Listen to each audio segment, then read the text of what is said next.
That's the Chewy Pharmacy box with our free intake mix. It's not peanut butter. Hey everybody, this is Anna's Global Radio. Anna, are you in the building? Yes, I am.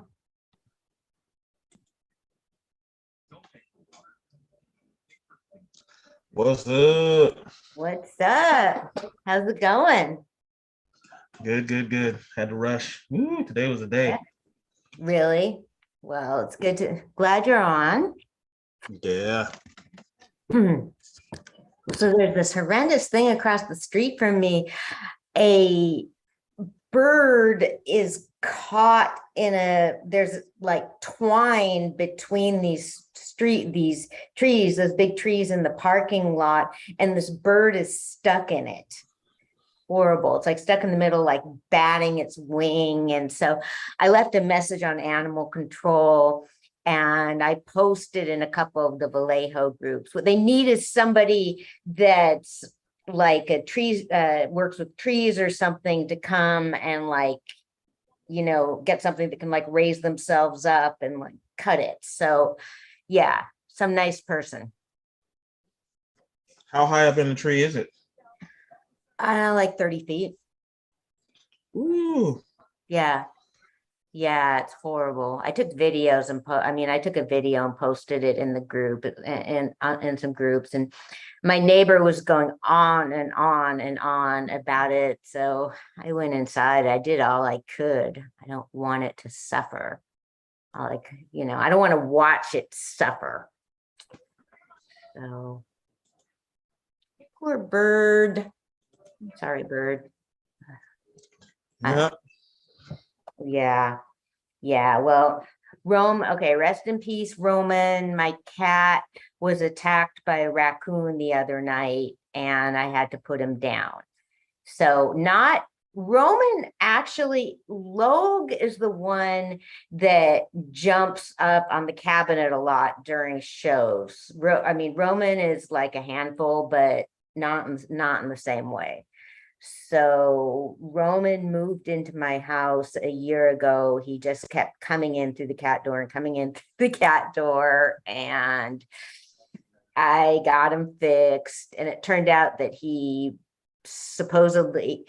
been coming into the house of my upstairs neighbors, but then so they kind of thought he was his, but they're teenage boys. So he was like that. So yeah, I just, people have real strong opinions about indoor, outdoor animals for different reasons than you. I mean, it's like a philosophical sort of, with cats, there's this whole philosophical thing about whether they're gonna be allowed to go outside. And I was reading an article in the paper today about it. Somebody writing in that their cat that's like super friendly and roams around everywhere is missing. And so the columnist is saying, well, if they turn up, I hope you keep them inside. And I'm thinking, like, she's just telling you, they just told you how the cat likes to live their life. I mean, it's just, the animal probably met the same fate as what happened to Roman, but I'd hear these yowls outside and Roman would just like prick up and go running out. And I thought it was cute. I don't know. If I just didn't keep him inside. I just feel like animals should cats kind of are wild animals. And I feel like he should be able to live like an animal.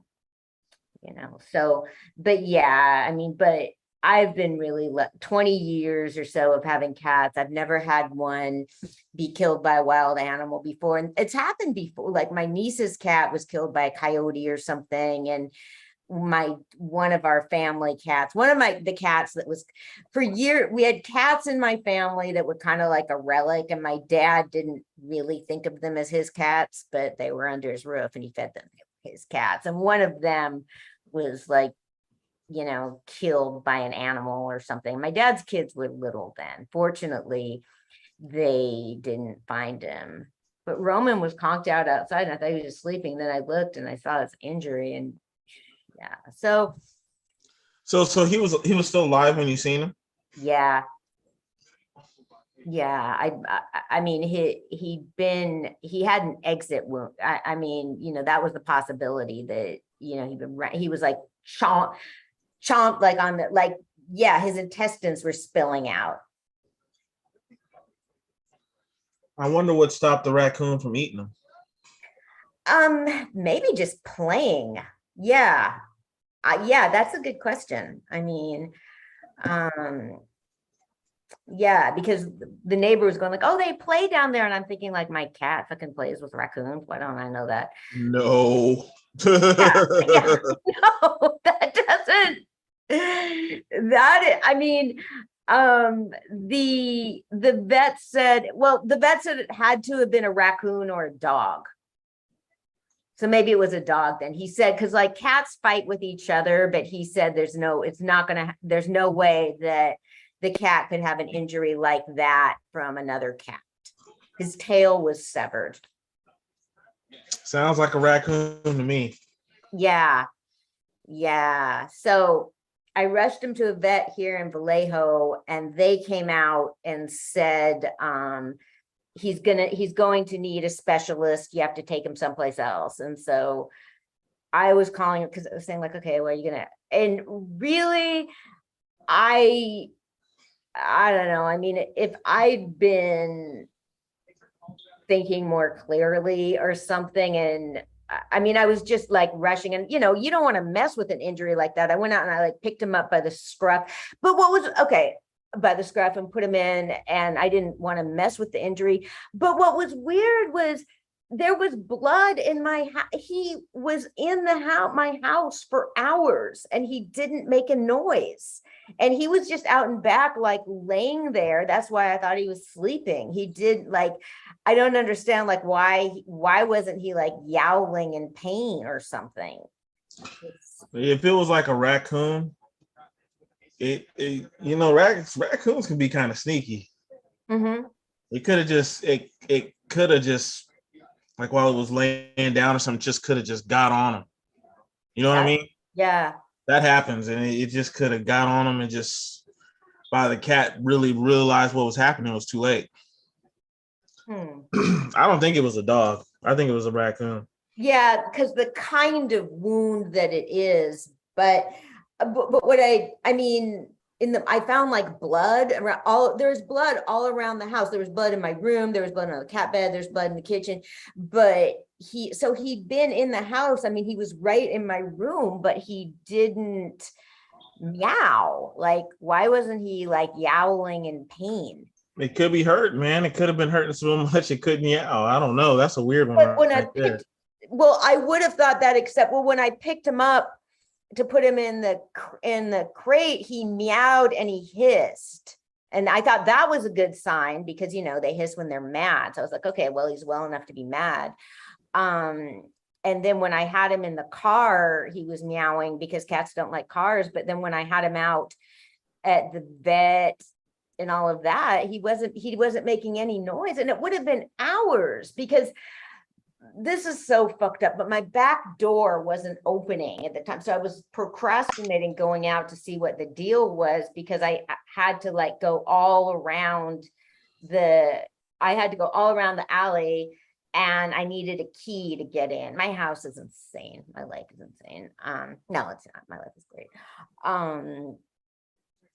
So he was just sacked out there. I mean, I don't understand why didn't he come into the house or whatever? Why wasn't he yowling with pain? And why was he right by that's the part I really can't figure out.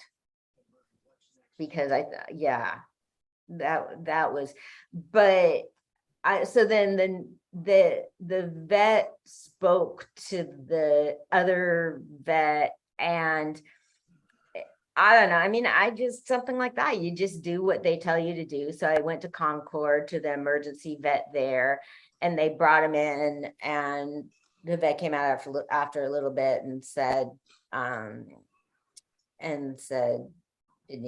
he just said something like the only thing he could recommend was euthanasia.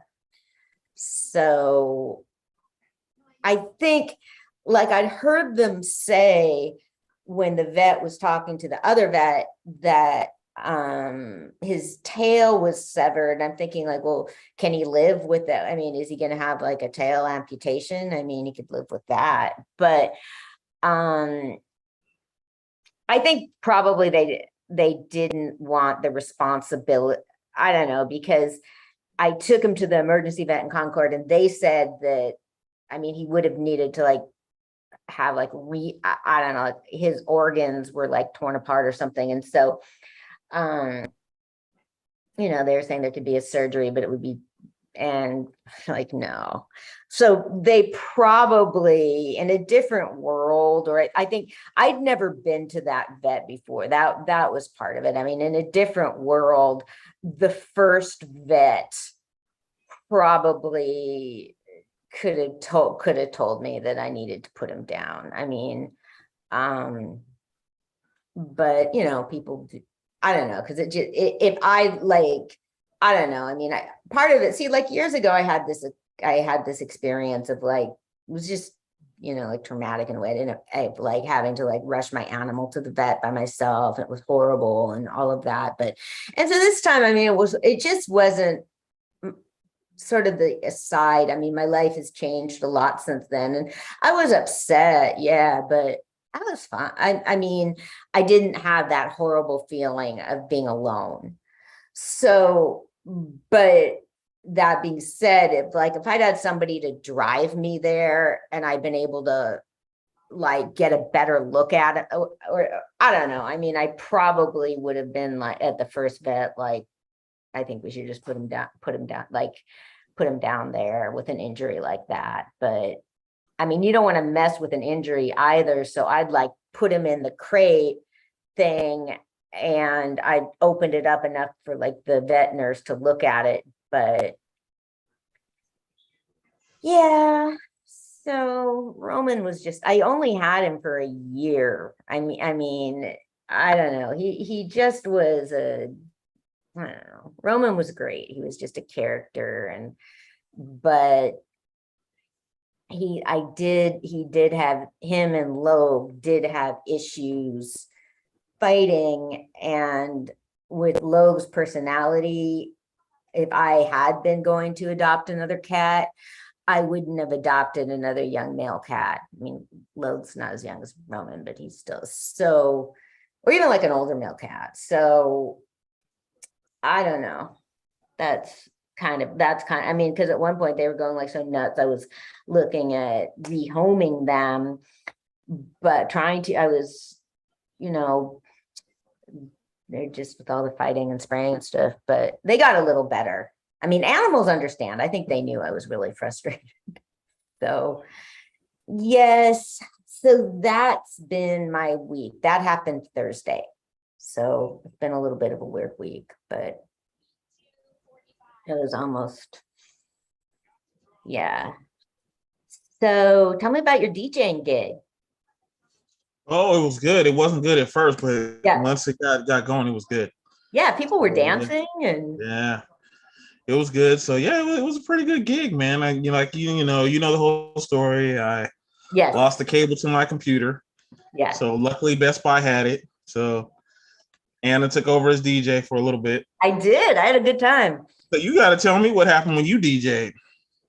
I went to and I realized like also, I mean, I'm real like respectful of people and stuff. And so like there was just this part of me was like, oh shit, I don't want to go on someone else's computer. But I was like, you know, this is like the DJ computer that he had sitting there in public. But so I was looking at the files and there was 50s music and 60s music.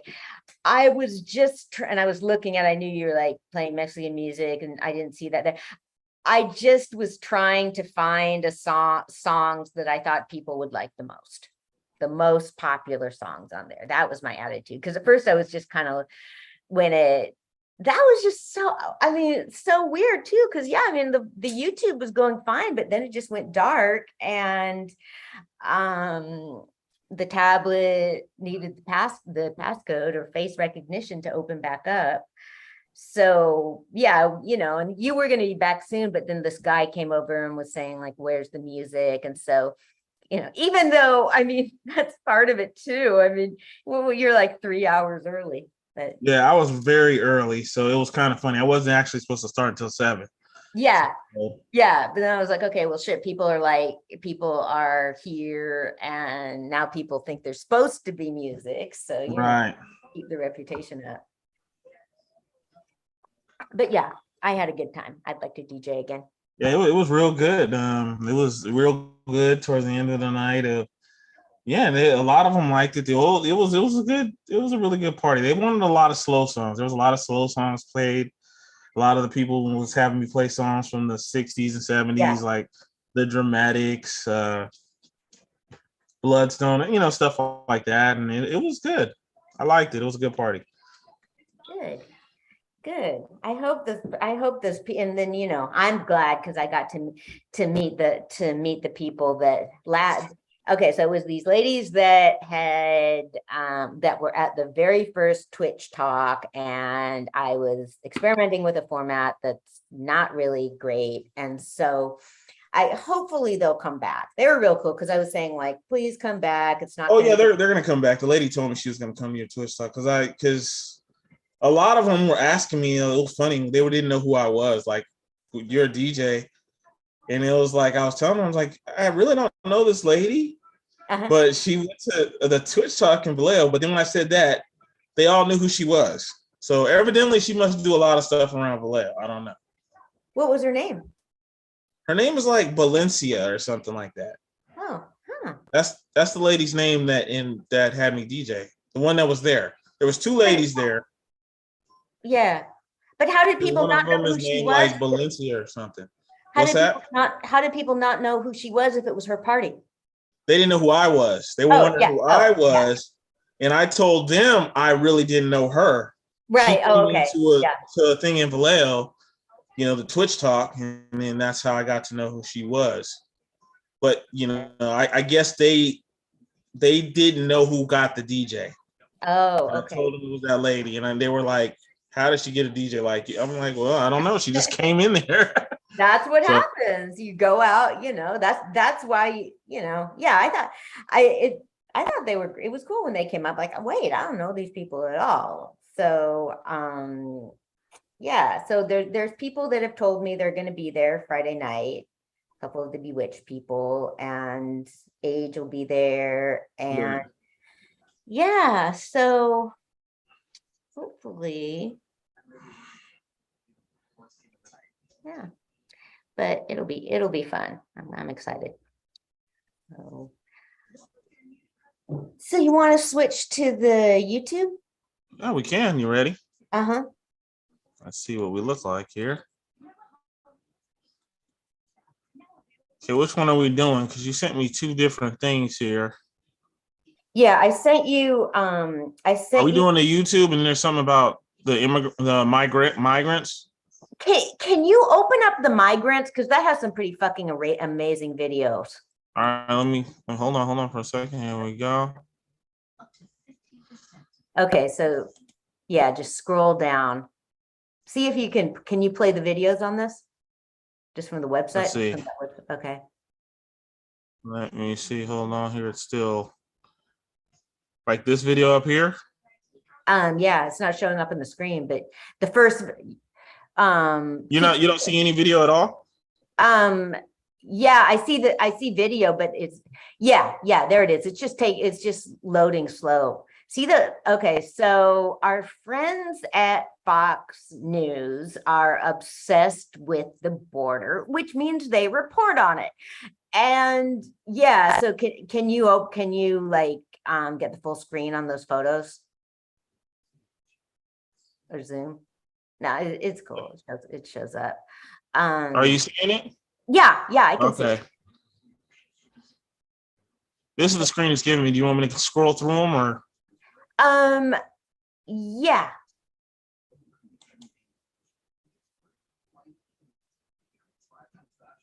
So these are pretty much the migrants. Yeah. From the Del Rio sector of the southern border. Yeah. Okay.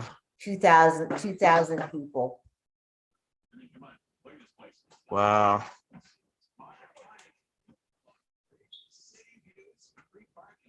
I'm bored with Marlene. Check that out. That's a lot of people. Yeah. Arizona government. Oh, so they're trying to make a physical barrier to block them off, huh? Yeah. With shipping containers. Yeah. Oh, don't click that video. That's All right.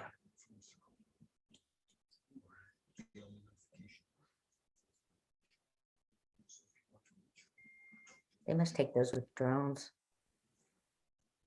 Wow. Yeah.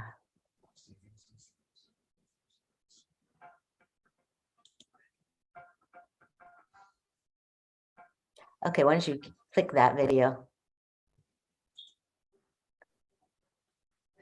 I paid for this amazing beach vacation by saving over $500 a month on my energy bills. It was through a Yeah, there it is.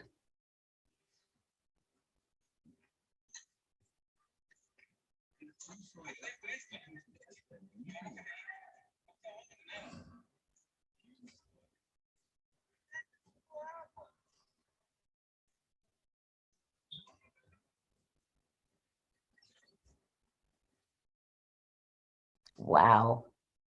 What a weird job, like being a photographer, like following desperate people, taking pictures of them.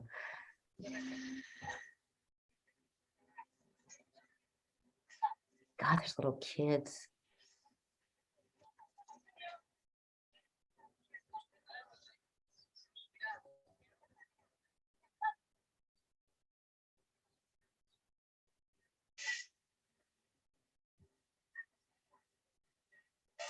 Man, even the old dudes have to do it. Yeah.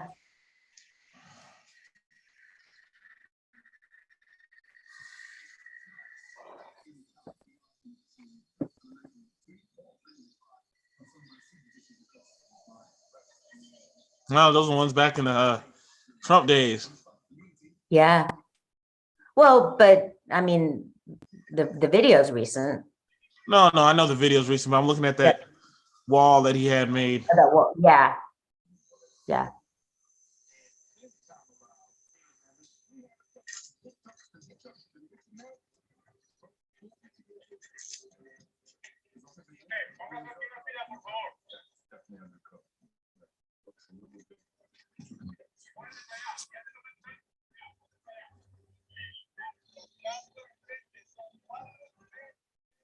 Let's go to the next one. They're being taken right back to Mexico, right? Pardon me? They're being taken back to Mexico. No. No. They're not. They're being taken to like a center, a refugee. Oh.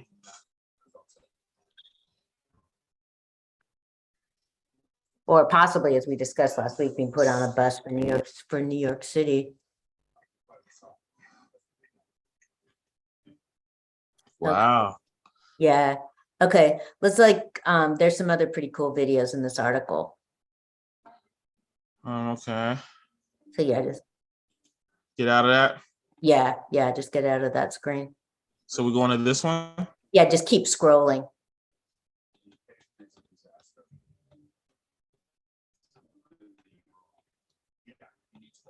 Okay, yeah, click that one. That one right there. The one that was on the Twitter screen. This the right one? No. Here, you want to close that one, please? Talking about this one right here? Keep scrolling. That one. You just told this is the one I was just telling you. Was it? Oh, then okay, never mind. Then it was the same one. Okay, then they were then Okay. they were just yeah. So yeah, let's flip over to the YouTube videos, but yeah, let's just stop and like take this in for a minute. You just get, oh wow. Okay. Yeah, you just get the magnitude of it from videos like that. Yeah. But okay, so good old Fox News found out that they claim that somebody reached the president of Guatemala who said that he'd be happy to send a plane, and nobody from the White House has called him, like ever. Wow. Yeah. Yeah.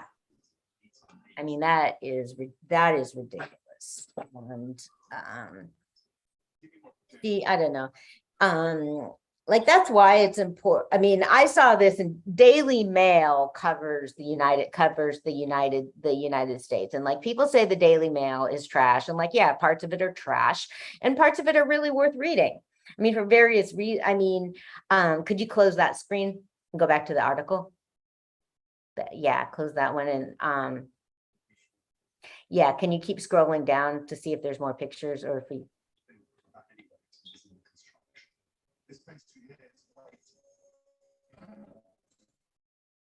thinking it's my screen.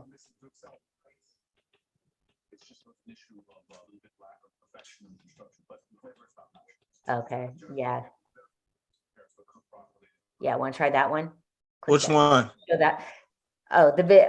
This is. Let's just flip over to the YouTube. This. Yeah, that one right there. The one where it looks like they're walking in the bushes? Yeah. Okay, you want me to put on the video? Yeah, please.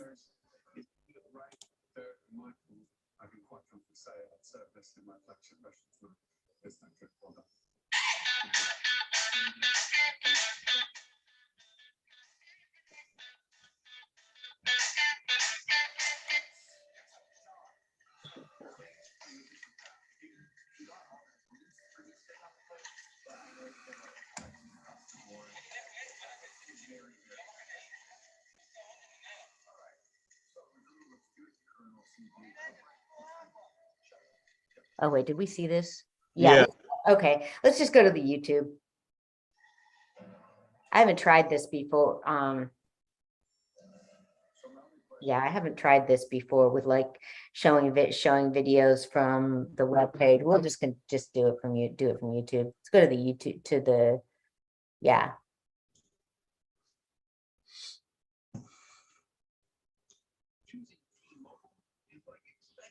Okay, let's play the first one.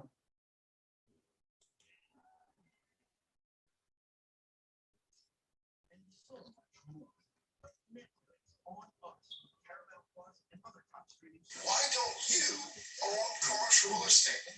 Yes, you. Why don't you own? Raila Odinga says he won't accept the result of Kenya's presidential election. He came second with 48% of the vote. We have Beaten by then Deputy President William Ruto with 15.7%. But he called the final tally a travesty that can plunge the country into a legal crisis. He blames the chair of the Electoral Commission, Wafula Chebukati. Our view in Azimio is clear. The figures announced by Mr. Chebukati are null and void.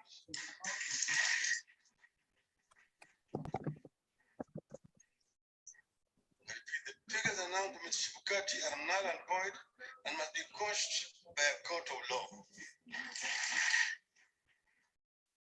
In our view, there's neither a legally and validly declared winner nor a president-elect. Chaos broke out at the tallying center when some people tried to stop the process. Ooh. 4 out of 7 commissioners walked out in protest. They say the commission's chairman declared results that they had not fully known. They also said the total percentage of the 4 presidential candidates did not add up. We concluded that the process that went into generation of Form 34C, which he used to declare results of the presidential election, was opaque and incapable of earning our ownership and confidence. Odinga's political coalition says it's compiling a list of electoral malpractices that went against the law. Raila Odinga and his supporters say they will go to court. They have raised concerns about the integrity of the presidential tally. They also say they have enough evidence to support their case. They have 7 days to file a petition at the Supreme Court. The judges will then sit within 14 days to make a decision. So Al Jazeera, Nairobi.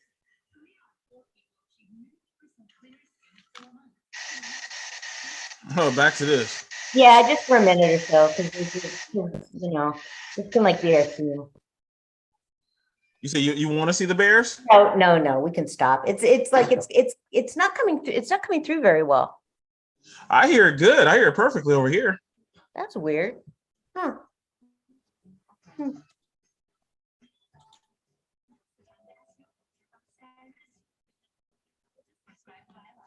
Okay, well, that was the Kenyan election. Let's like play the next one. Yeah, let's play that one too, that one at the bottom. Okay. So, sure. Looking neat, it's true. Well, Kenya's President-elect William Ruto is again calling for unity and says he's ready to get down to the business of governing. He's held a media conference in which he said people have chosen their leaders. Kenya's Electoral Commission gave Ruto 50.4% of the vote, but his opponent, Raila Odinga, is disputing the result, saying he will challenge it in court. I have seen on TV screens people all across of Kenya say, we listened to you guys. We want to know when the delivery of your commitment is going to begin. And I really want us to know that the expectations of the are huge. Therefore, we do not have the luxury of wasting any time. Okay, we're going to go live now to Malcolm Webb, who is in Nairobi and has been covering this election. William Ruto didn't mention Odinga by name in his address. He spoke directly to the Kenyan people about unifying the country. Do you think he'll be able to do that, though?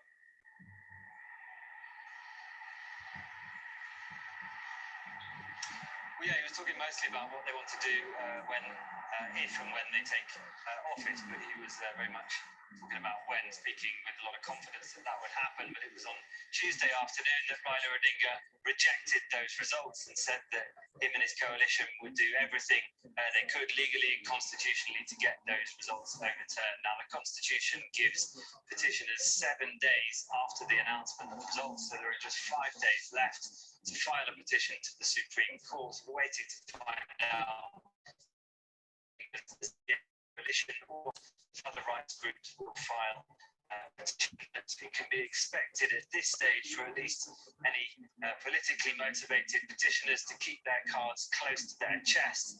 When this happened last time, 5 years ago, following the election, then Raila Odinga was at the time leading the opposition. He challenged the election result in court. That petition was submitted right at the last hour before that deadline was met.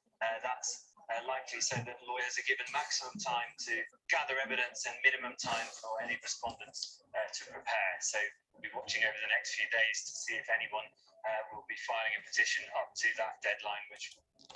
All right, Anna, let us in on a little bit of what's going on here in the video. I'm gonna play it and start playing it, but trying to let everybody know what's happening or what's going on, why all this is going on. This is a presidential election in Kenya, and the election, Raila Odinga has run for president 5 times and lost.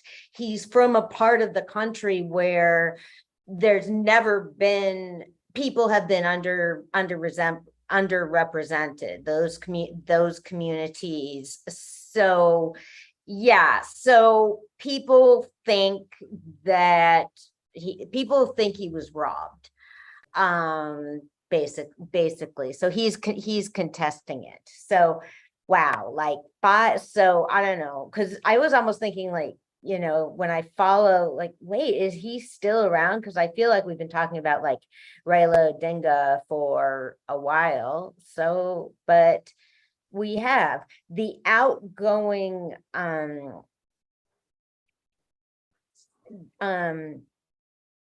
wow.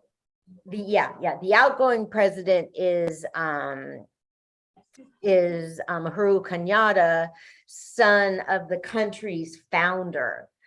So I think historically this is interesting because so far as I know, I mean, these are people that really came up politically.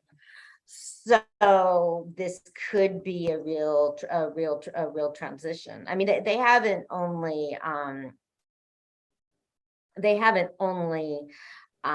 had members of the Kenyatta family, but I don't know. I mean, the book I'm reading is about Rwanda in the 90s. And so just this history is just all so recent. So yeah, let's watch the rest of it, then like go back to the show. But we don't need to watch the rest of it. It's weird. It's not coming. We heard very early on from the independent election observers that this was a fair election. But what weight has been given to that, and have they responded at all to Odinga's claims? The election observers is a coalition of observers of rights groups and faith-based organisations here in Kenya. What they, excuse me, they took a sample of 1,000 polling stations, and the data from those polling stations matched within a margin of error the data published by the Electoral Commission. So what they were saying is that shows that the tallying and the counting had been according to their data. It matched the sample that they had taken. There have been other complaints at earlier stages about problems with the electoral register. Some opposition, Raila Odinga's supporters on alleging other kinds of irregularities. We're not really getting any details from Azimio, Raila Odinga's coalition, or anyone else about what those irregularities might be and if they might constitute part of a petition that is submitted to the Supreme Court. Malcolm Webb in Nairobi for us. Thank you. Yeah. So All right. I know, huh? So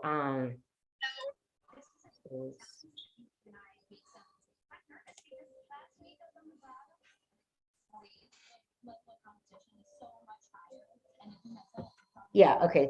Uhuru, I did have the timing right. Uhuru. So yeah, let's go back to our screen. We can do that, the Sesame Street thing later.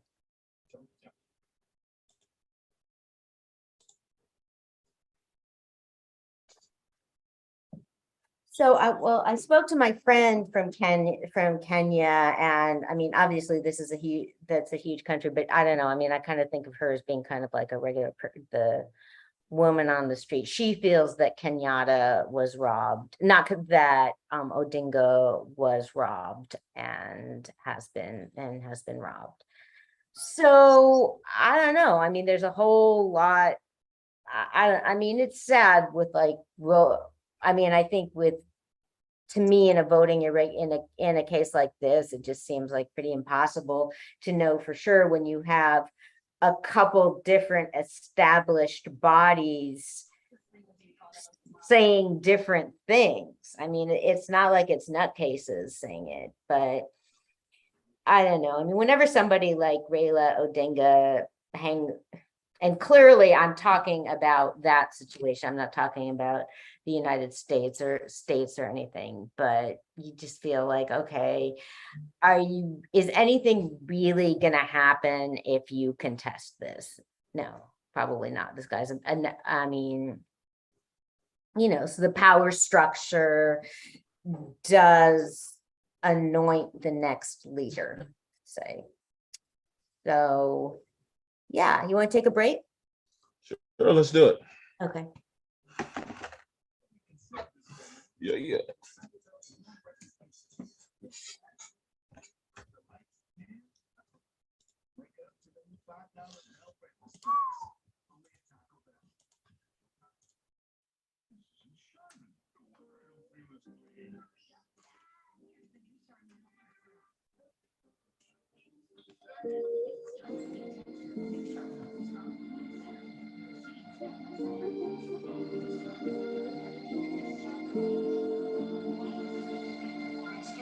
She got me feeling some feelings I ain't felt in a while. She got me thinking about marriage and her having my child. I buy her favorite wine and give her all of my time. I thank the Lord for bringing her in my life. Yeah. We've been friends now for quite some time, and Lord knows more than friends is what I want in my mind. I told her how I feel, now our friendship's been jeopardized. She's blocking all my love, I give her space and some time. I fell in love with my friend, I don't apologize, no. Even though our friendship has been jeopardized, I give her space and give her time. Every day that passes by, it's hard to get her out my mind. She's truly one of a kind. Love and friendship's hard to find. I can find another love, but don't want to put in the time. I don't need a moment wine, I'm just really feeling hurt. I've been in love before, but this time was like the first. I've been hurt before, but this time was like the worst. I'm dealing with this pain as I write it in this verse. Yeah, come on. Love is bliss and love is blind. Love is often sought after, love is hard to find. And even though I'm seeking love, I gotta keep in mind, I gotta love myself first, I need some space and time. I try to go about my day and keep her out my mind. Getting money focused on my hustle and my grind. Sometimes after 1 a.m. she crosses through my mind. I think about our good times just to laugh, so not to cry. I still love her. If she needs me, she can hit my line. If she's hungry, needs some gas, or wants some barefoot wine. Love and friendship is something that is hard to find. I fell in love with my best friend, I don't apologize, no. I fell in love with my friend, I don't apologize, no. I hope and pray our friendship hasn't been jeopardized, yeah. The nasty.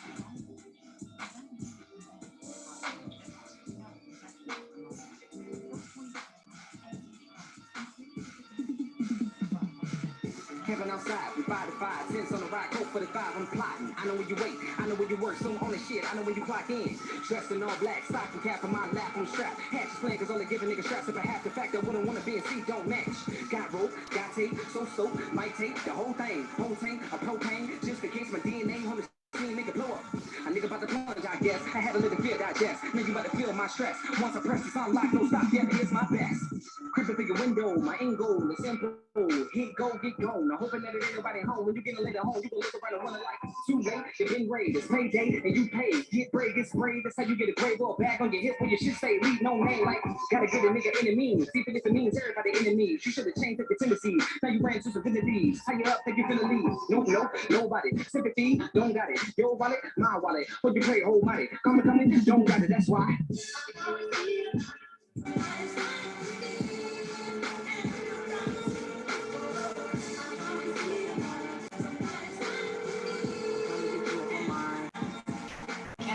I'm trying to get you off my mind. Instead, I'm just wasting my time. If I try to get you on the line, I know I'll be wasting my time. And I get you up out of my head. I just remember the times. I just be stuck on rewind.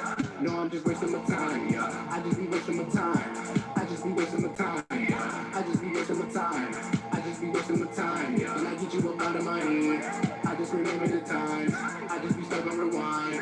No, I'm just wasting my time. Trying to move forward, get out of my past. I was so foolish to take it with last. Stuck on my mind, but you're not coming back. What was I thinking? Didn't know how to act. Running the streets with my dogs in the pack. They may not runs, I was getting the snack. I'm looking crazy, feeling the backlash. Don't know what you got till you lost what you have. On your social, calling and texting your local. Speaking out, trying to be vocal. You know, trying to make it my focal. Second reverse, you all in my brain. Replaying us all over again. I just wanna talk, I'm going insane. Wasting my time, still doing the same. Baby, I'm missing your face. I'm missing you more by the day. I know you said I'd be replaced if I kept making the same mistakes. But this time won't be the case. Cause baby, I know I done changed. And it's more. I cannot accept any messages at this time. I'm trying to get you off my mind. Instead, I'm just wasting my time.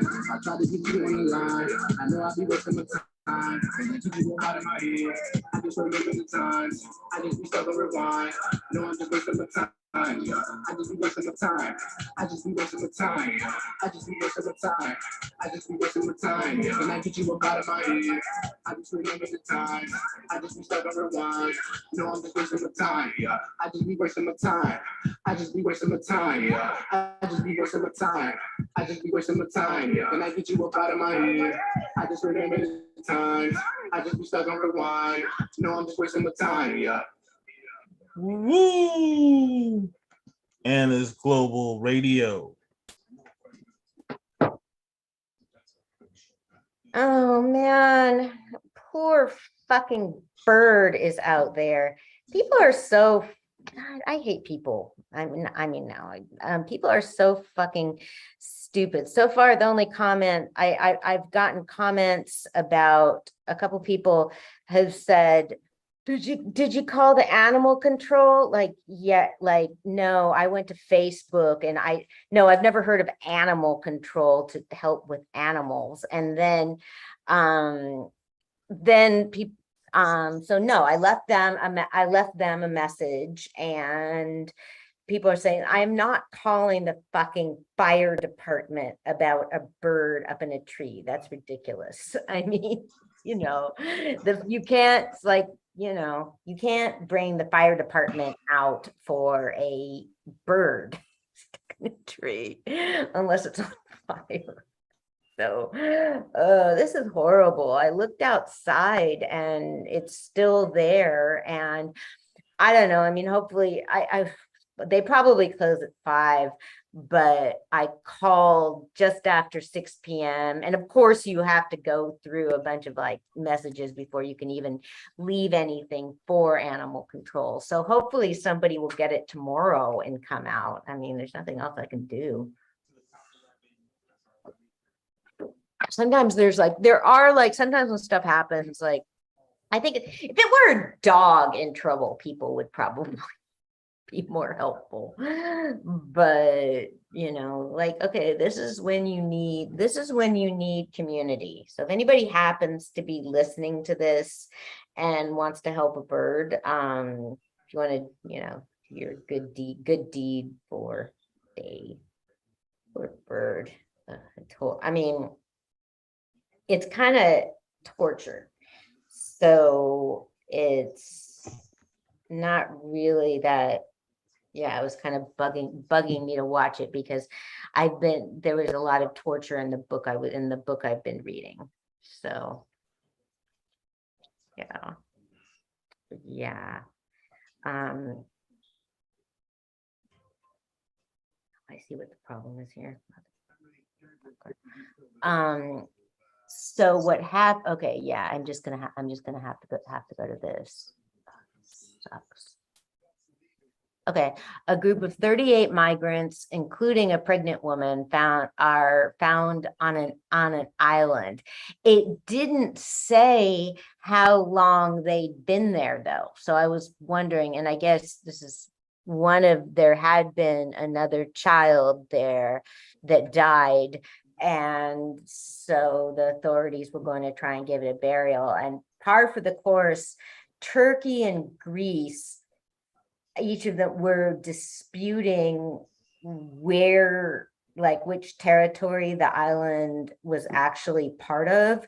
So nobody was doing anything. And basically, I was watching. Well, I don't know what the deal is with why it wasn't coming in so well, because well, hopefully it was on YouTube. And basically, oh, we're on. No, I have the volume turned off here.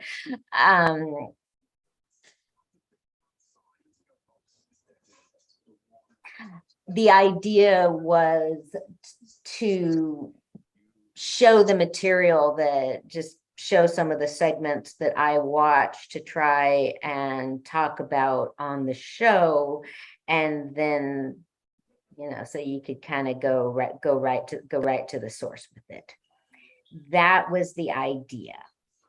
And yeah, I don't know why it's not working. It's not working so well. But okay, the latest like migration, and this is all over the world, the food with the, and it comes down to COVID and now inflation and food shortages and food inflation. I just felt like this is unbelievable to me. I saw like a statistic, the average American before was only spending like 7% of their income on food, but I don't believe that, man. That is like no average person could survive off that. So yeah, then I was reading an article today, which was going over the entire world and different regions about how people are adapting to the food inflation. And it said, and so in one country, they're now cooking like jackfruit. There's like people are like cooking things, or like fruits and stuff from trees that were just plants before, that they jackfruit. They're making all these different things out of jackfruit. I don't really know what it seems kind of like a bamboo, not a like a root sort of thing. So yeah, and then it was really sad. I was reading some interviews with lunch ladies. Okay, lunch ladies, you know who I mean, and they were, because I mean they have regulations, they like real strict regulations for what they have to follow, but so they're certain things. I happen to think the regulations are good, I think. So, it has to do with having whole grains stuff like that. That's healthier. And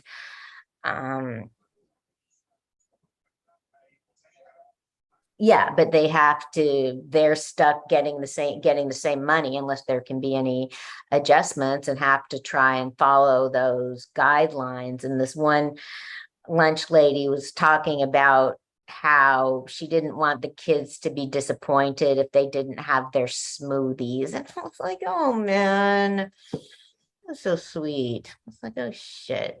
And smoothies are like, because that's like also something, I mean, a kid can be excited about a smoothie. Hopefully it's not all full of sugars. Like the packaged stuff they have in the store, like that's not, I mean, if it's all smoothies are supposed, like, okay, there's all this stuff like, oh, well, it's called this, so it's healthy, but it's not if it's filled with sugar. So yeah, it's a fucking crisis. I'm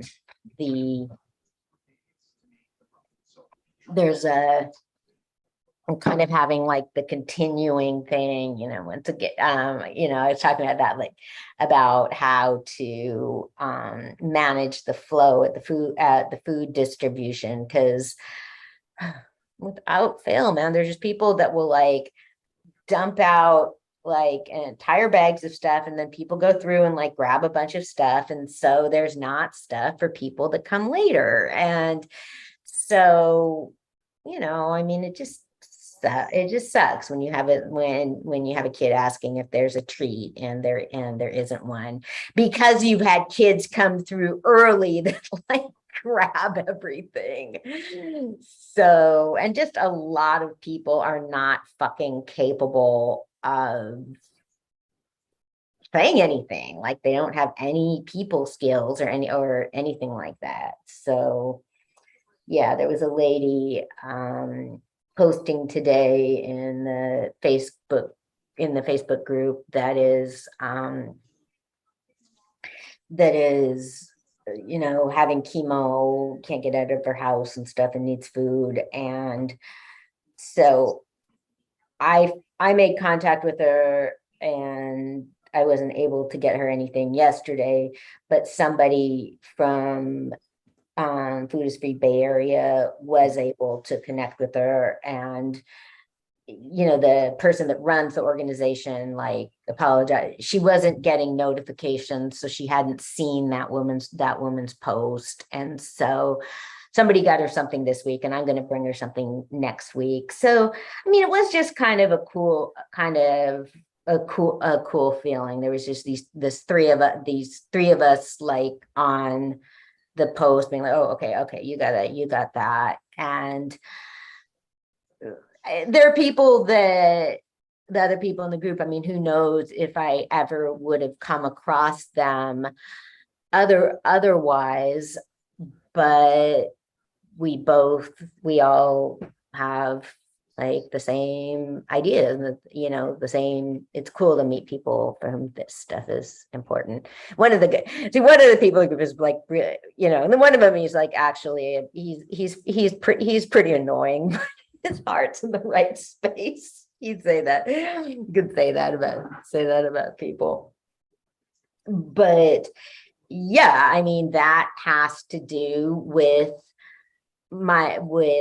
migration. Unfortunately, though, I mean, again, people are fleeing, but I mean, especially in economies and in parts of the world where, like in places where people eat rice for 3 meals a day or something like that. I mean, when your choices of when there's not even that many things that you even have in the first place, you can't make any adaptations. If you're already if your diet is already basically 6 different things, it's not like you can be like, okay, well, this is too expensive, so I'll get this instead.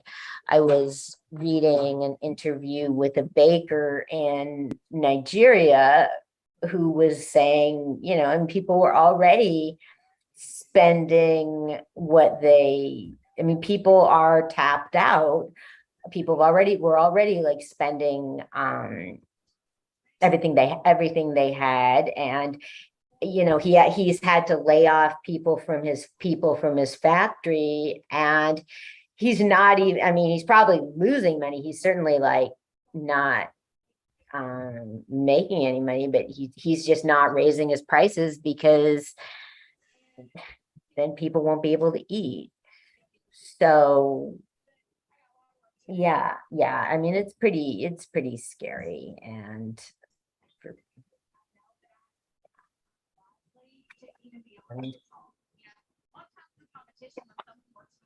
so with that, and then with environmental chaos or whatever, even people that have their own gardens, that can be getting all fucked up too.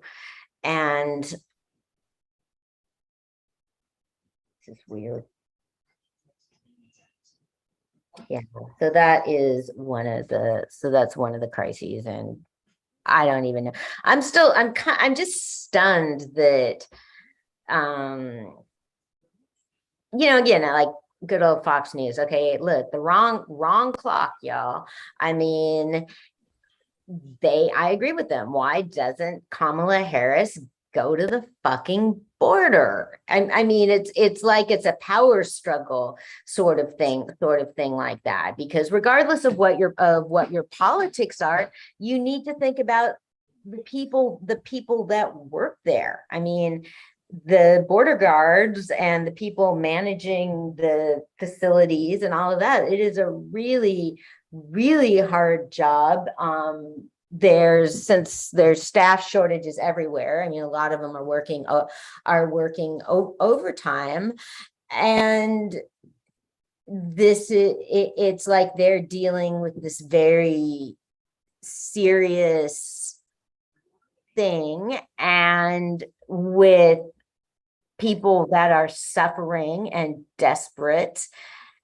And it's a horrible feeling with most of them, you'd feel so powerless. They're just trying to do what they can. So yeah, they should know that they should feel like the government cares about them. And if our vice president, who's supposedly in charge the fucking, and I'm like, what the hell, man? Just think of, and the same with and the president. I mean, they go look at all the other places they go. So, and okay, why the hell are they not on the phone with the president of Guatemala? That seems like the most obvious thing to do, because okay, if he's repatriate, like if you can't, like people have the right to apply for asylum if their asylum's turned down or whatever. Like, say if the president of Guatemala I mean, people are afraid for their lives. Okay, well, if you send them back, like say if you get their information and send them back, I don't know, there could be more accountability. I mean, I don't know. I mean, yeah, but there just needs to leadership needs to try to take some responsibility, try to take some action, or at least go down there and talk to people, show your fucking face. And I can just think about all these people that, I mean, I think with the way that sort of things works, there's going to be border towns where half the town or whatever work in that industry, work at the facilities or work for immigration or whatever. So you have the problem of an echo chamber sort of thing. Like if one person, and people need to see different, everybody should see different perspectives. But y'all know how strongly I feel about that. The shelling in Gaza, the most recent shelling is over. 40 Gazans were killed, including 17, like, I don't know, 12 or 17 children. Yeah, I go back and forth between Al Jazeera and I watch the Israeli news too. And like, basically, there's just so many choices and ways to present information. And that's one of the reasons why I watch the Fox News coverage of the border, because they go down there. That's going to be that's footage. I mean, I'm not going to go, they talk to people, they interview people. I'm not about to go Alex Jones and say that the sheriffs and guards and all of them that they talk to are actors. They're real people. The most common thing in any interview I see is the people that, I mean, if you're dealing with something every day, you don't care about the politics. You care about the reality. And it's so it's actually something that's always been really interesting to me. I mean, how many different ways there are to interpret information, and how that the choices you make about how to convey information. So I've been talking about the book I was reading last week, called Do Not Disturb, about the Rwandan spy chief. And part of the theme is how it's how despots can fool journalists. And so the lady that's writing the book was part of it. She was a journalist during and after the Rwanda genocide. and we'll be talking about some of the geographic stuff because I'm just really trying to wrap my brain around it. So people just like, there were killings that after the war, there were killings that were excused because by Westerners because they thought that it was soldiers being killed. Like, well, no, it wasn't. It was civilians as well. But I think one of the things that's interesting about the book is, I mean, it's really long and complicated, and it's ostensibly about Patrick Kawabara. Oh, I need like I need a tutorial in the different, at least Kawangaka. That's about the best I can do phonetically.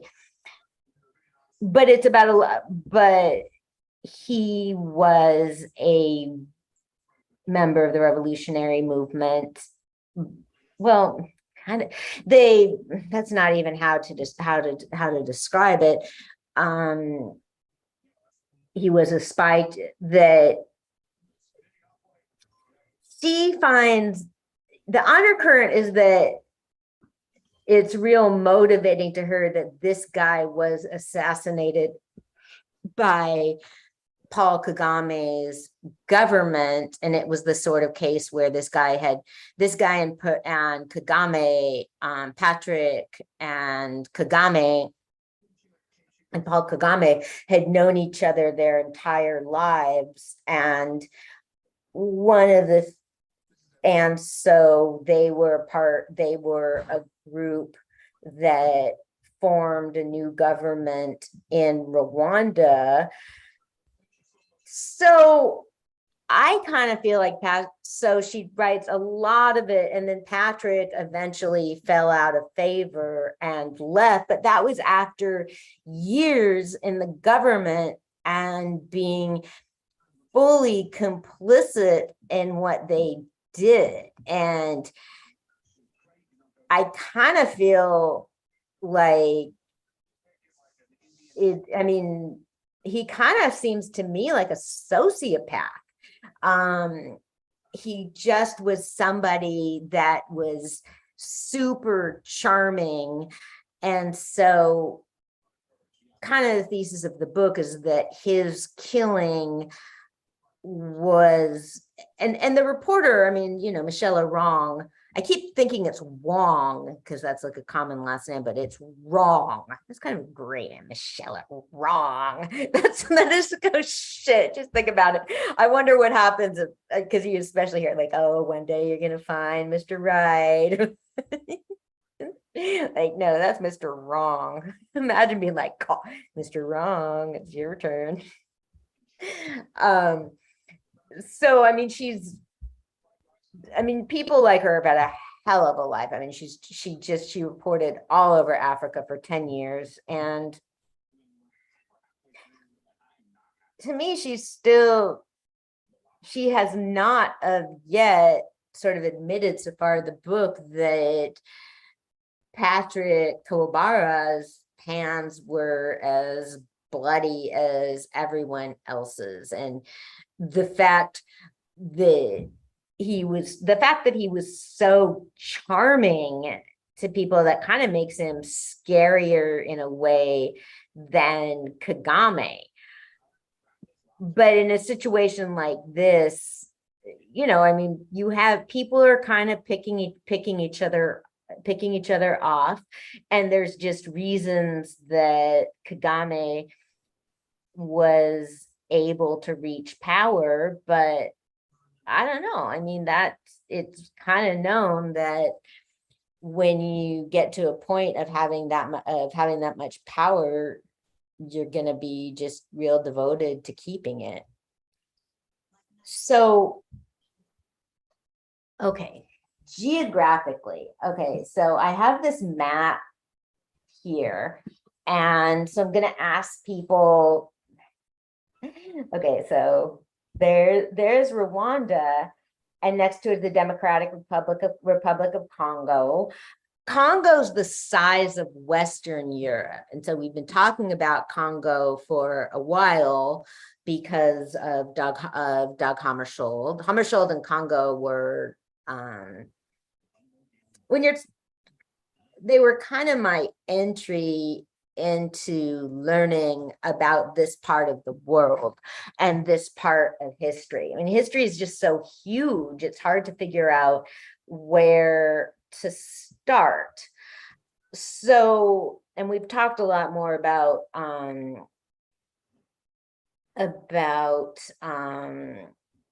Congo. So I'm trying to I'm getting there. Okay, so we have okay, Rwanda's tiny. It's tiny and landlocked and doesn't have, so Congo has, the problem with Congo has the reason that the nation and the people of Congo have been abused so much is because the country is full of national resources. It's full, there was rubber was gone from there, cobalt, which is used to make cell phones, uranium for the atomic bomb was mined there during World War II, diamonds, just everything. And if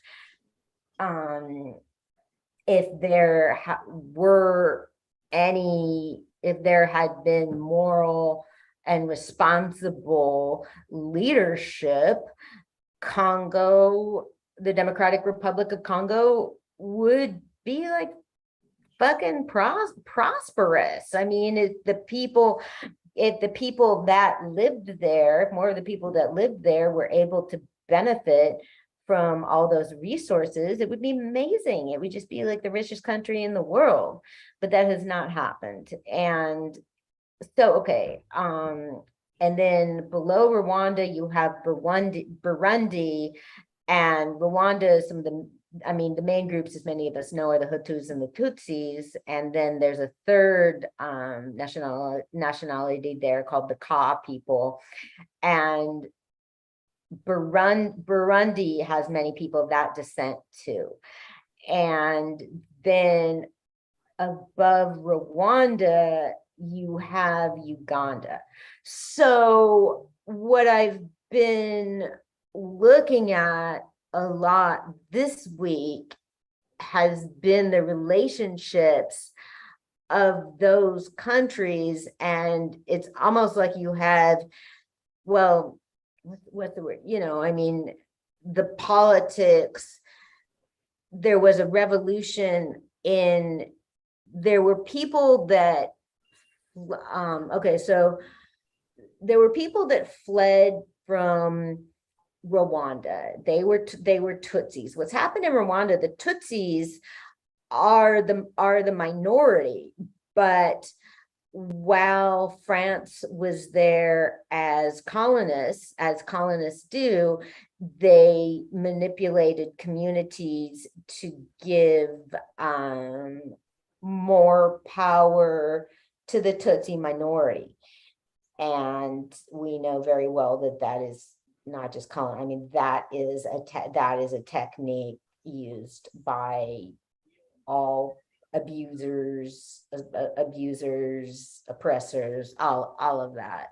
So when so then the Tutsis were overthrown and fled to Uganda, and among them were the children, the generation Paul Kagame and Patrick Rwigara were children when they were brought there. So they were raised in Uganda, and at that time identified more with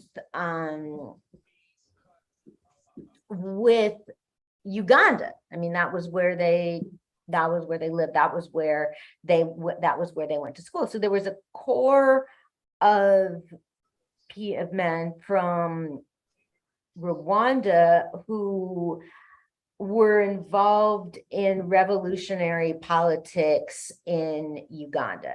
And so, as I said last week, after there was Idi Amin, the famous guy that's in movies, and then after that there was Milton Obote, whose human rights abuses were worse than Idi Amin's. And so Yoweri Museveni is currently the president, the president of Uganda. So kind of with this book, once we got to like the 80s, then it was just really sinking in that, okay, 40 years ago, Museveni was a rebel. And so he overthrew Obote with the help of communities from the Tutsi Rwandan people. And so what they did was sort of use that as kind of a training ground and a way to get and a way to acquire weapons so that they could cross back over and take over in Rwanda.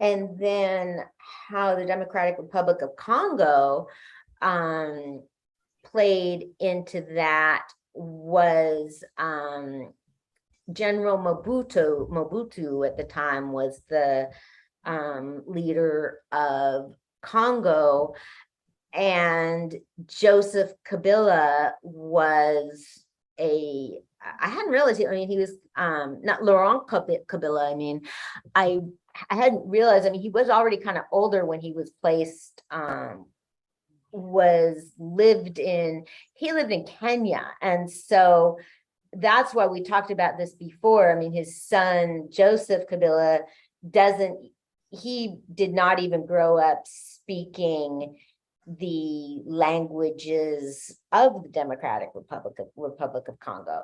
So he was basically installed there by the leaders of Tanzania and Rwanda, and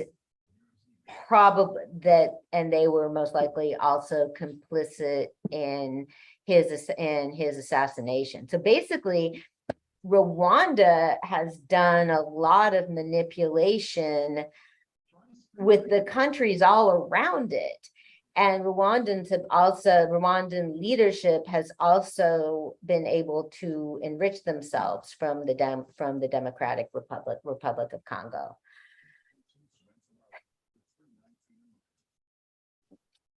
Yeah. So you want to take a break? Yeah, let's do it. Okay. Yeah. Okay, thanks, Facebook. We'll be back. Oh, yeah.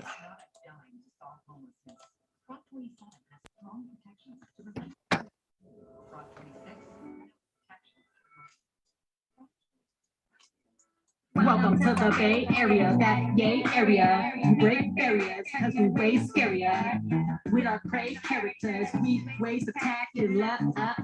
There once was a little Asian girl who came from the Bay. Now she's a great as a woman who grew up from the 408. So you can be someone in New York, be someone else in LA. But when you come to SF, be yourself, it's pretty damn great. Okay, so she didn't care about her math or about her grades or being a lawyer or a doctor. She just really wanted to create. Turned 18 and got on her way. Went to an art college, being all gay, experimenting, living in her lane. Now she was 415 every single day. Yay, yay, yay, yay. Welcome to the Bay. Hey, this is the air to be in a nutshell. What else is there to say? Speak the realest shit ever. Then well, do you truly believe in her desire? This album, this bombshell. This is her fire. Listen to her excel. This is hip hop 106.1. This is KMEL. Yo, this girl from the Bay, hitting your airwaves. you know you must, like, just give her your most undivided attention. Yes, yes, yes, because she's all done asking for permission. She's all ready to bust. You don't hear it often, but when you do, Tifa, it's a name you can trust. Welcome to the Bay Area, that gay area. We break barriers because we way scarier. With our great characters, we way spectacular. Yeah, Oakland, Vallejo, San Francisco, Richmond, San Jose. Stand up, gay area. We ain't spectacular, baby. Look, she ain't got no empty bars. She's an MC spitting hard with a whole lot of heart. This is her city and it's inspired arts. From 16th and Mission, the very start, to Dolores Park, where she go march, then to Embarcadero to Oakland. She's going through that blue line bar. Wait, okay, I'm gonna go ballistic from a capitalistic systemic vision like ham. Hard as a motherfucker, cause wait, this is conscious rap like damn. If you know me, dismantle the police, get with the program. This is New Year's Eve, 09. Please stop lying. PC off brand.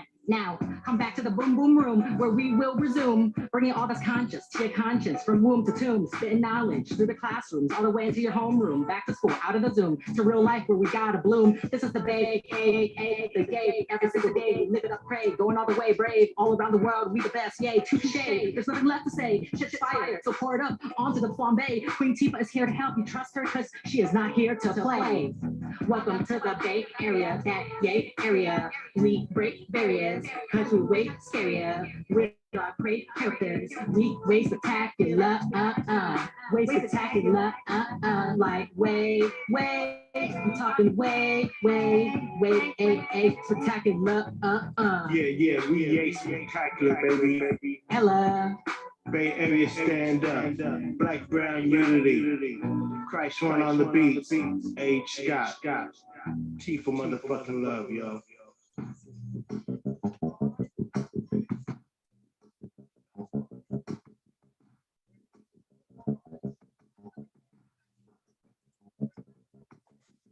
More shocking than EKG, Young Kilo G, yeah, me. Beat door with the master key, doors stay on the floor, cause I've been low key. I'm the hometown hero, I am hard as a spitball, fly as a paratroop, dropping straight in your ear hole. If you don't use your ears, what the heck is you here for? I could die if I cry, but I won't shed a tear though. How you stop a black man from vote? Jail. Send him there with no knowledge of self. Create schools that are more like cells. Destroy his manhood and he surely will fail. Harder than braille, hard to swallow like kale. Man, I know myself and I know very well. Aim like William Tell, that's if you can tell. Man, I'm flow so hot, I burn the devil in hell. Blowing like CP4, still on E14. The game want my soul, my brother's still on parole. I told my mama I don't do what I'm told, I just do what I know. Emma ran from the way that I grow. One ring like Frodo, around the world like a yo-yo. Boy, I stay in the dojo, and they can't take my mojo. And the flow is for loco, evil like Mojo Jojo. No coon like Domo, freestyle pro bono. Caliber like Gallagher, with my Excalibur.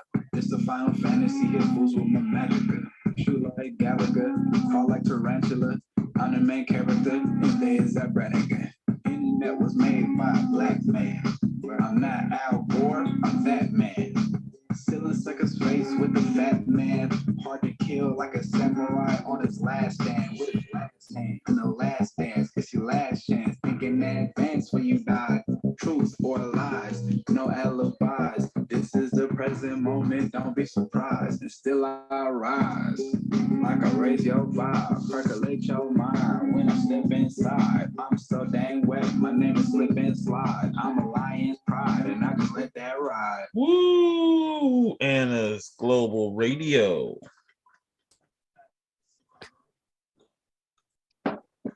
Okay, yeah, just went live. Hey, Verlania was listening. Hey, what's up, Verlania? What's going down, Verlania? Verlania is the best, man. Yeah, hopefully she will be here. She made our show last time, I think, our last Twitch Talk. So yes, Twitch Talk this week, everybody. Don't miss it. I'm nervous. So yeah, those people but I don't know. I'm in really good shape. I have this new projector stand, which is really good. You can see you can probably tell I'm more relaxed. Not like having to keep messing with the fucking thing. And in my that I like fucking broke trying to like put it together. And in my defense, there were no instructions there. Okay, that just sucks. Why do people fucking do that? The poor bird is still outside. It fucking sucks. I went out and it's not moving, so maybe it's dead, but I don't know. People are still out, you know. Poor birdie. So okay. Hey, want to flip on the YouTube playlist? Let's see. Okay. Do the third one.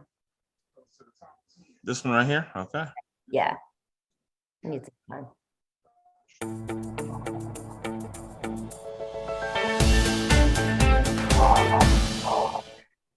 All right, guys, I finally figured out how to build your website the way you actually envision it, and it's called Wix. Now, being a High today of 65, there's a 50% chance of rain, so if you're going out, you might want to take along your umbrella. And now back with... Hey, Bert, did you hear that? See, I'm going to the library, Bert, and I think I better take along an umbrella, just like the guy said. Well, you see, if it rains like the man said it may, I got to be all prepared for it, because I am planning for the rain, and so that's why I take along an umbrella. But hey, Bert, if we have a huge rainstorm, Bert, if we have a huge rainstorm, this umbrella won't be enough. And I think if we have a huge rainstorm, I don't want to be unprepared. What? Ernie? There, see, Bert? Now I've got my rain hat and my raincoat and my galoshes on, Bert, and my umbrella, so I am certainly ready for a very heavy rain. Because if it rains and rains and rains and rains, well, then we're going to have water. Hey, Bert, then we're going to have water all over the place. And, Bert, we might even have a flood. And if I get stuck at the library during the flood, well, then I'll need food. Food, Bert. Just a second, Bert. I'll be right back. What flood? What? See, what I'll need is some milk and some bread and peanut butter. Will you take this umbrella off my book? It's right in the middle of a sentence. Apples, ice cream, that should do it. What is going on? Now, see, I certainly have the food, so I'm not going to starve at the library during the flood, Bert. Ernie, what flood? I certainly know how to prepare for a flood. Ernie, it is not even raining out. Yes, but it might, Bert. It just might. And if it does, Bert, if it does rain and rain and rain, then I'm going to be stuck at the library during the flood, and I will be all prepared for it. Ernie, you are not going to get stranded in the library, believe me. You're right, Bert. I'm not going to get stranded in the library. I might get stranded outside of the library on my way to the library. Here, Bert, hold this food. Will you please stop Just a second, Bert. I'll be right take back. Take this umbrella off my butt. Bert. I don't want to hold this. Oh, there goes the umbrella. There goes, of course. Now, here we are go, there Bert. eggs in here? Here's what I need. What's going on? There, Bert? It's a life preserver, Bert. If I'm stranded outside during the flood, you see. Ernie, you have gone bananas. No, Bert. I've got my rain hat and my raincoat and my umbrella, Bert, and my galoshes and my food, and I have everything but. Fine, get out of here. Bert! Get everything. Leave me alone. Bert! What? How could I forget you, Bert? You didn't. You put I don't want to get stuck out there without my best friend. What are friends for, Bert? Come on, Bert. What do you got to mean, go come to the on? library Whoa, with me. What are you doing? We've all got to be Ernie, there when the Ernie, flood comes. I got to read Come my on, book. Bert. I just want some peace and Here, quiet. Can you open the door, Bert? What do you mean open the door? Here we go. Ernie, Come on. Here we go. With that umbrella. Oh, it's going to be Ernie, so much fun. What do you mean fun? All I want is a little peace and quiet. Ernie, come on, please. You dropped the preserver. You dropped the egg.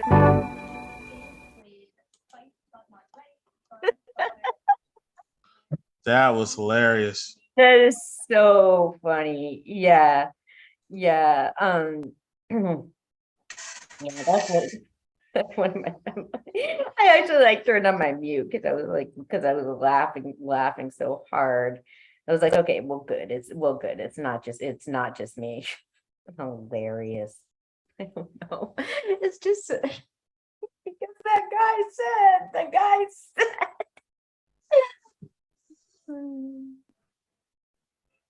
so the the last Couchilla kidnappers is being paroled in like the 1976 or something or something. There was a school bus was like hijacked, and so these three and buried. They were buried. There was like 26 kids on the bus, and they were buried with their drive. Remember hearing about that, don't you? Kind of famous. Yeah, I remember hearing something about that. Yeah.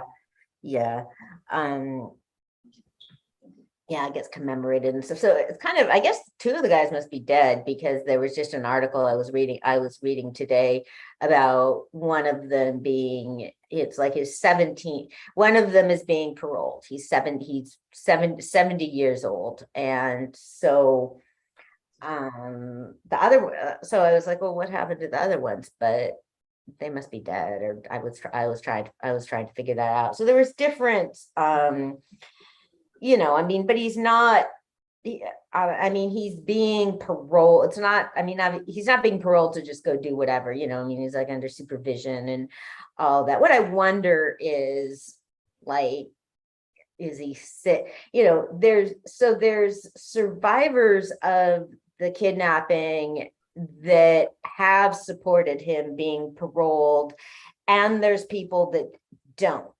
So somebody was talking about their PTSD, and they don't have any break from their PTSD, and so he shouldn't have any break.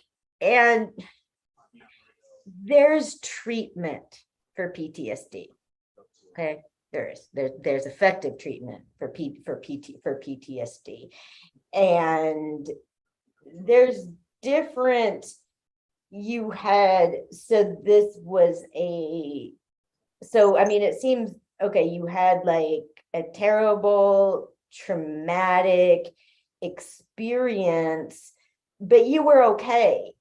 I mean, it worked. And so it seems to me that I just think it's sad that some of these people still can't sleep, and that they haven't had therapy, if they haven't had therapy, because there's others.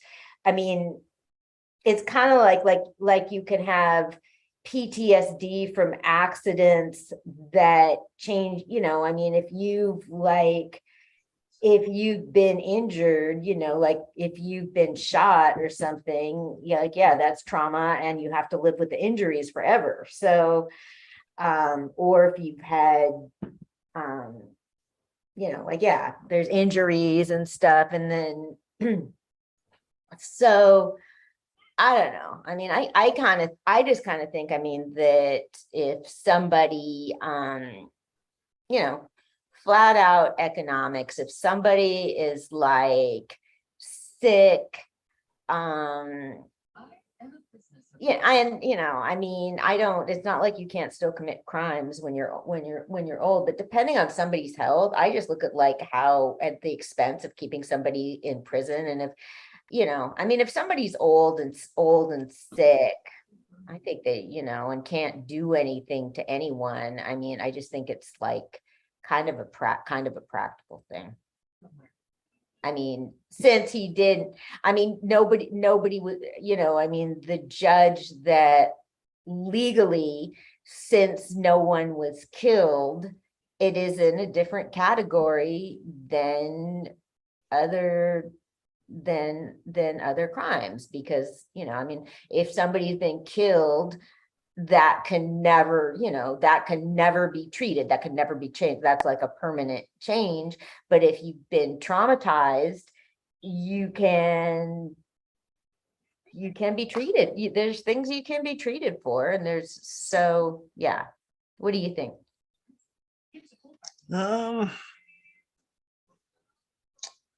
When it comes to treatment, you're talking about towards treatment, right? Yeah, treatment for post-traumatic stress disorder. I mean, so the way I feel about stuff nowadays, and I brought this up on from other podcasts, I think it's a mixture nowadays. It's a mixture of people. I don't know. I think there's some people that can be helped and need help, but I think there's some people that don't want help and are just kind of playing the role. And so to me, it's getting to a point it's hard to tell. Yeah, it is. So, you know, it's easy for anybody nowadays to say they got PTSD or, you know, something's wrong. It's just easy to say that now. And it's just, that's one of the things I see with everybody. And I've seen people who can float both ways. It's like sometimes they'll act normal. They'll be normal, smart, and do everything else.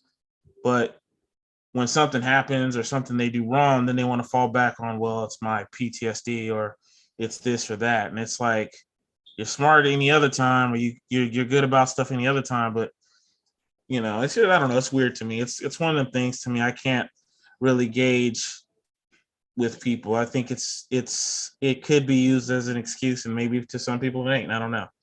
Yeah. And I don't know. I mean, you can be, it's isolated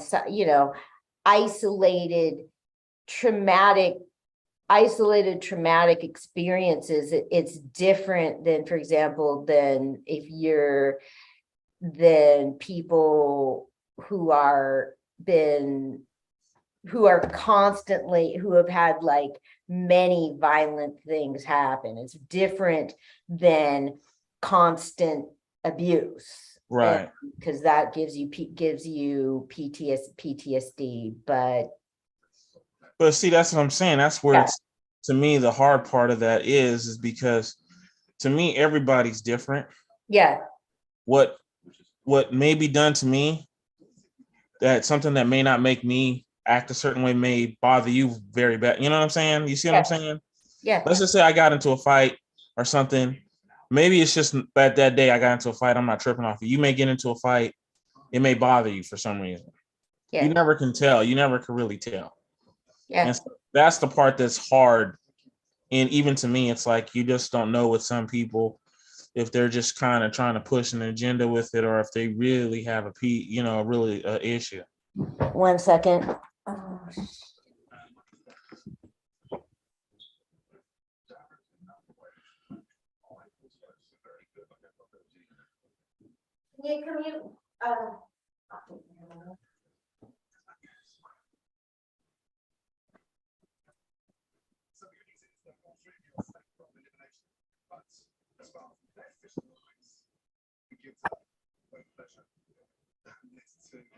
You don't want to know.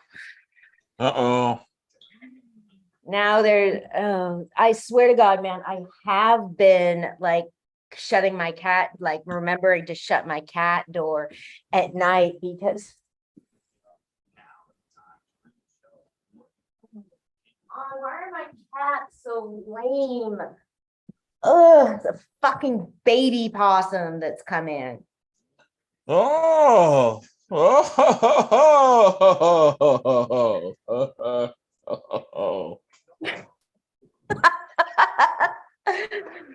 will not say nothing on this one. I will not say nothing. Oh, go ahead. Go ahead.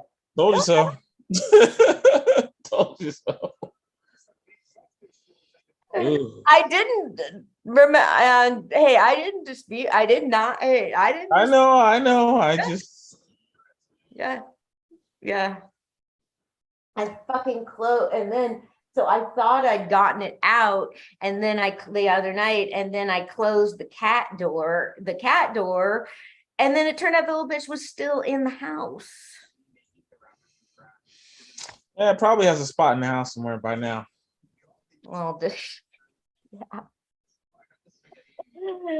yeah. Well, no, I got it out, and see, this is what I'm trying to remember is to close the cat door when it gets dark.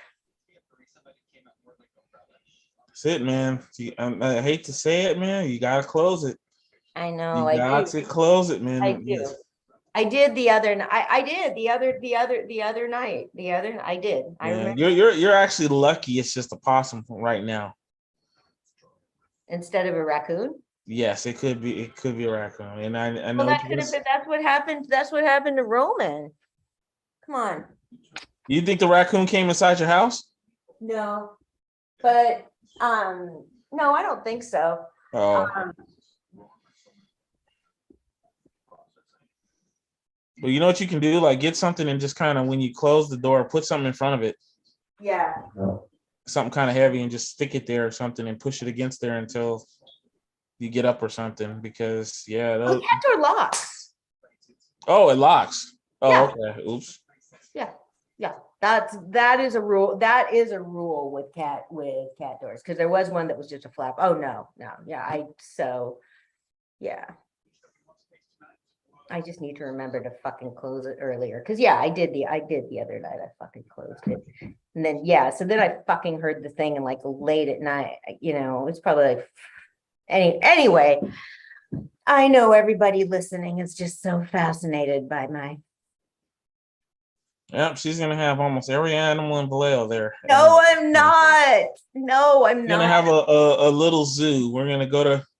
You're gonna open up your house and have a zoo. Have all the animals just sitting there for everybody to watch them. I know, huh? Jesus. Why are my cat?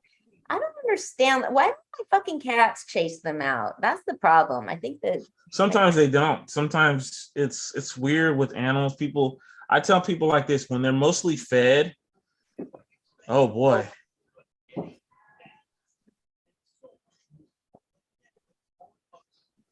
This is like National Geographic's the Vallejo version right now.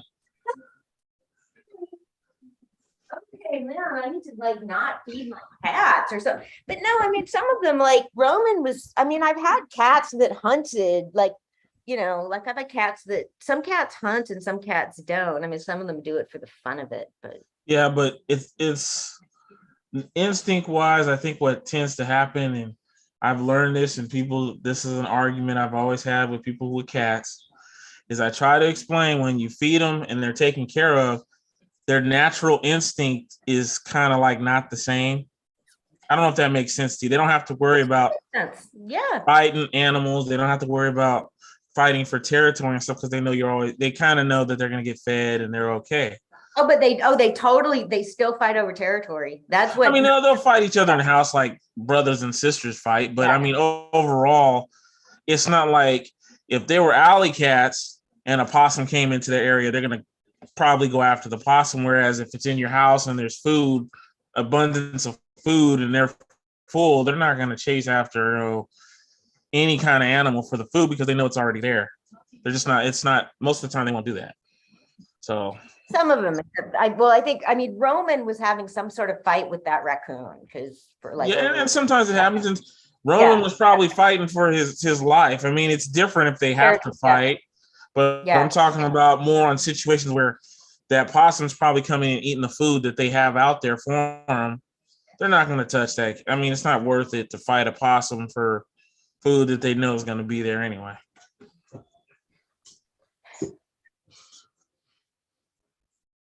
I've never had this happen. I've never had to deal with possums before. Fucking Vallejo. Man. Hey. I was trying to like chase it out. Like, come on, the door is open. But anyway. It's not how it works, man. It's not how it works. You might have to mind putting a trap, getting a metal trap and setting the trap and putting some food inside the trap. But then the cats get it. That's the problem. I know that's what I'm saying. You kind of have compounded problems. You'd have to figure out a way to trap it in a trap and then just throw it outside or let it go. I just try to chase it outside.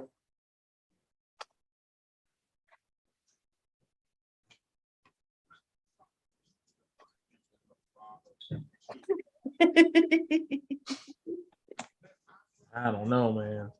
That's what I'm saying. I know.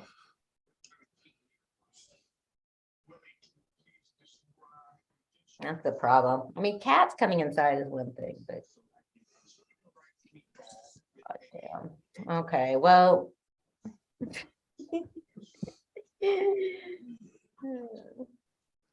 Ooh, man.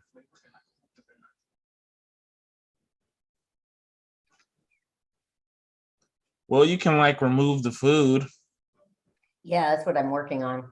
And maybe, I hate to say it, the other avenue you have is maybe for a few days, instead of feeding the cats inside, put the food outside and just feed them outside for about a week, and just see if the possum goes outside, and when it goes outside, close it in. Oh, the possum, no, I mean, he's not gonna, I'll be able to chase him out, I mean, before then, and then. All right. Yeah, I've been able to do it the past couple nights. I mean, there's no food out. So how's it keep coming in? The cat door, because I forget to lock it. Oh, so that's kind of okay. I get it. You do? So it keeps leaving, but you keep leaving the cat door open, so it just comes right back in. Well, not once I get it out. Then I remember to shut the cat door. I just forgot to shut it before the show. It's real. I mean, it's like ridiculous. So it's only Zerlina doesn't even go outside that much. It's just Logue. And I was like, okay, he can like go out and then like, I mean, I've been letting him out and then he can like, you know, come scratch or something if he wants to come in. That's why Roselle will never deal with cats. He does not have cats. He can't do it. It's not happening. No. That's just crazy. I can't do it. I have a fit if a possum came in here. Yeah. Didn't do it.